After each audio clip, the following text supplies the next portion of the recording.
નમસ્કાર મિત્રો, સ્વાગત છે તમારું આપણી યુટ્યુબ ચેનલ ખબર ગુજરાતની।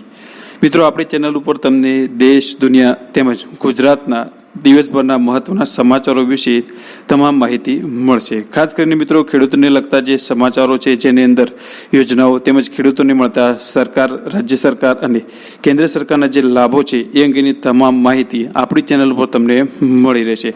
તેમજ મિત્રો, હવામાનની આગાહી પણ આપણી ચેનલ ઉપર તમને વિડીયોની અંદર જોવા મળશે। તો મિત્રો, દેશભરના અને દુનિયા અને રાજ્યભરના તમામ મહત્વના સમાચારો જોવા માટે આપણી ચેનલને હાલ જ સબસ્ક્રાઇબ કરી લેજો, કારણ કે મિત્રો આપણી ચેનલ ઉપર તમામ પ્રકારની માહિતી તમને મળી રહેશે। અને મિત્રો, આપણા વિડીયો તમને પસંદ આવે છે તો વિડીયોને લાઇક કરવાનું ના ભૂલતા, આ સાથે જ તમારા મિત્રો સાથે શેર પણ કરી દેજો। તો મિત્રો, તમારો વધુ સમય ના બગાડતા વાત કરી લઈએ આજના વિડીયોની અંદર તમને કેટલાક મુખ્ય સમાચાર જોવા મળશે, જે અંગેને આપણે આજના વિડીયોમાં ડિટેલમાં ચર્ચા કરીશું। એ પહેલા મિત્રો, આજના મુખ્ય સમાચારો પર એક નજર કરી લઈએ। દેશભરના તમામ ખેડૂતોને મોદી સરકાર દ્વારા મોટી ભેટ આપવામાં આવી છે।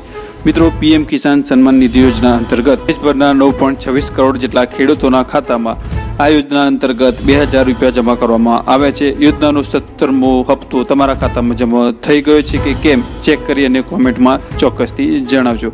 આ સિવાય મિત્રો, તમારા ખાતામાં આ હપ્તો જમા ના થયો હોય તો એના માટે શું કરવું એ અંગેની ચર્ચા આપણી વિડીયોની અંદર આગળ કરીશું। ત્યારબાદ બીજા મહત્વના સમાચાર છે કે મોદી સરકાર દ્વારા ખેડૂતો માટે એક ફરીથી મોટી ભેટની જાહેરાત કરવામાં આવી છે। સરકાર દ્વારા જાહેરાત કરવામાં આવી છે કે 14 જેટલા પાકોની અંદર ખેડૂતોના ટેકાનો ભાવ વધારો કરવામાં આવે છે, જેની અંદર મિત્રો કપાસનો ટેકાનો ભાવ કેટલો વધારે છે એ અંગેની પણ ચર્ચા કરીશું। તેમજ મિત્રો, વાત કરીએ તો 2 દિવસથી ગુજરાતની અંદર ભાવિ શિક્ષકો એટલે કે જે ટેટ પાસ કરેલા ઉમેદવારો છે તેઓ શિક્ષકોની કાયમી ભરતી થાય એ માટે અને જે જ્ઞાન સહાયકની કરાર આધારિત ભરતી છે એ રદ કરવા માટે આંદોલન કરી રહ્યા હતા, તે અંગે મિત્રો સરકારે મોટો નિર્ણય લીધો છે અને મુખ્યમંત્રી ભૂપેન્દ્ર પટેલે 7500 જેટલા નવા શિક્ષકોની ભરતીની જાહેરાત કરવાની વાત કરી છે। આ સિવાય મિત્રો, વાત કરીએ હવામાનની તો હવામાન નિષ્ણાત એવા અંબાલાલ પટેલે રાજ્યભરની અંદર ચોમાસું ક્યારે શરૂ થશે તેમજ રાજ્યની અંદર ચોમાસામાં વરસાદ ક્યારે અને કેટલો પડશે, આ સિવાય વાવાઝોડું ક્યારે આવશે એ અંગેની પણ આગાહી કરી છે, તેની પણ આપણે વિડીયોની અંદર વિસ્તૃત ચર્ચા કરીશું। તો મિત્રો, ચાલો શરૂ કરીએ આજની પહેલી મોટી ખબર વિશેની। તો મિત્રો, મોદી સરકાર દ્વારા ખેડૂતોના બેંક એકાઉન્ટની અંદર આ યોજનાનો 17મો હપ્તો એટલે કે પીએમ કિસાન સન્માન નિધિ યોજના જે છે એની અંતર્ગત 2000નો 17મો હપ્તો જમા કરી દેવામાં આવ્યો છે। તો ખાસ કરીને મિત્રો, તમારા મોબાઈલની અંદર મેસેજ આવ્યો છે તો તમે જોઈ લેજો અને એકાઉન્ટમાં પણ ચેક કરી લેજો। મિત્રો, આ યોજના અંતર્ગત દેશભરના 9.26 કરોડ જેટલા ખેડૂતોને યોજનાનો લાભ આપવામાં આવ્યો છે। પ્રધાનમંત્રી કિસાન સન્માન નિધિનો 17મો હપ્તો 18મી જૂને વડાપ્રધાન દ્વારા રિલીઝ કરવામાં આવ્યો છે। વડાપ્રધાન નરેન્દ્ર મોદીએ ડીબીટી દ્વારા દેશના 9.26 કરોડ ખેડૂતોના બેંક એકાઉન્ટમાં 20,000 કરોડ રૂપિયા ટ્રાન્સફર કર્યા છે। પરંતુ મિત્રો, હજુ સુધી તમારા ખાતામાં આ યોજનાનો લાભ મળ્યો નથી તો તમારે એ માટે શું કરવું એ અંગેની માહિતી તમને આપીએ છીએ। તો મિત્રો, તમારા ખાતામાં આ યોજનાનો લાભ મળ્યો નથી તો એના ઘણા બધા કારણો હોઈ શકે છે।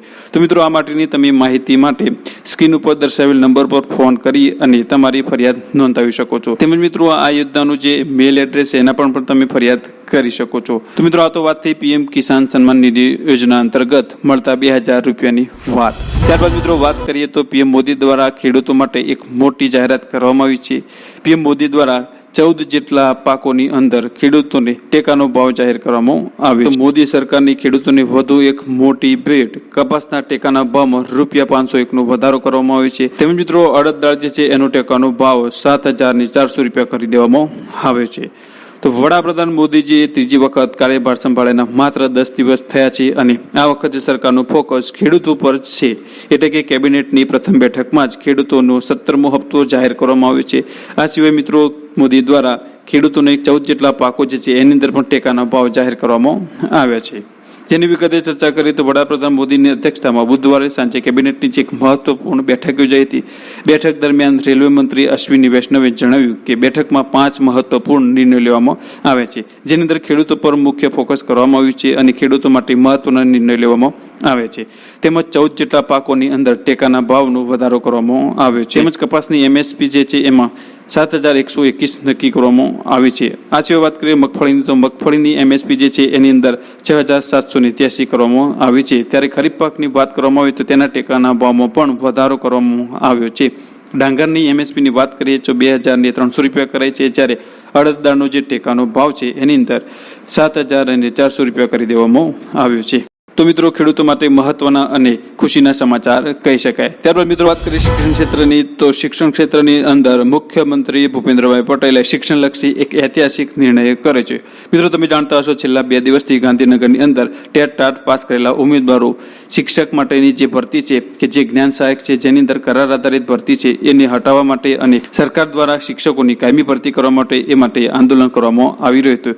જેને લઈને મિત્રો રાજ્ય સરકાર ભૂપેન્દ્ર પટેલે મોટો નિર્ણય કર્યો છે અને 7,500 જેટલા શિક્ષકોની ભરતી કરવાની જાહેરાત કરી છે. તો મિત્રો આ બાબતની વિગતે ચર્ચા કરીએ તો મુખ્યમંત્રી ભૂપેન્દ્ર પટેલની અધ્યક્ષતામાં ગાંધીનગર ખાતે કેબિનેટની બેઠક થઈ હતી અને આ ચર્ચા સંબંધે પ્રવક્તા મંત્રી ઋષિકેશ પટેલે જણાવ્યું હતું કે રાજ્યની માધ્યમિક અને ઉચ્ચતર માધ્યમિક તેમ સરકાર અને ગ્રાન્ટેડ શાળાઓમાં આગામી 3 મહિનાની અંદર જ 7,500 જેટલા શિક્ષકોની કાયમી ભરતી કરાશે. તો મિત્રો ટેટ પાસ ઉમેદવારો માટે આ ખુશીના સમાચાર છે કે રાજ્ય સરકાર દ્વારા ભરતીની જાહેરાત કરી દેવામાં આવી છે. માત્ર 2 દિવસના આંદોલન બાદ સરકાર એક્ટિવ થઈ છે અને ઉમેદવારોના હિતને ધ્યાનમાં રાખી અને રાજ્ય સરકારે ભરતીની વાત કરી છે.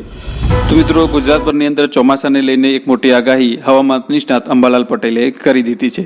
તો મિત્રો આવો એના વિશે પણ વિસ્તૃતમાં ચર્ચા કરીએ. તો મિત્રો ગુજરાતમાં 24 થી 26 જૂને વરસાદની શરૂઆત થઈ જશે. આ સિવાય મિત્રો વાત કરીએ તો ઉત્તર ભારતની ગરમીના કારણે ગુજરાતમાં ચોમાસાને લઈને વિલંબ જોવા મળી રહ્યો છે. આ સિવાય મહારાષ્ટ્ર અને ગોવામાં 23 જૂને ભારે વરસાદ થવાની શક્યતાઓ પણ રહી છે.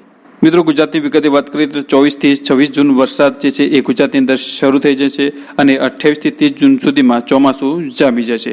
26 થી 30 જૂનની સુધીમાં ગુજરાતના ઘણા વિસ્તારોની અંદર વરસાદ રહેશે. આ સિવાય દક્ષિણ ભારતના કેરળથી કર્ણાટક સુધી 23 થી 26 જૂન સુધીમાં ભારેથી અતિ ભારે વરસાદ થવાની શક્યતાઓ રહેલી છે.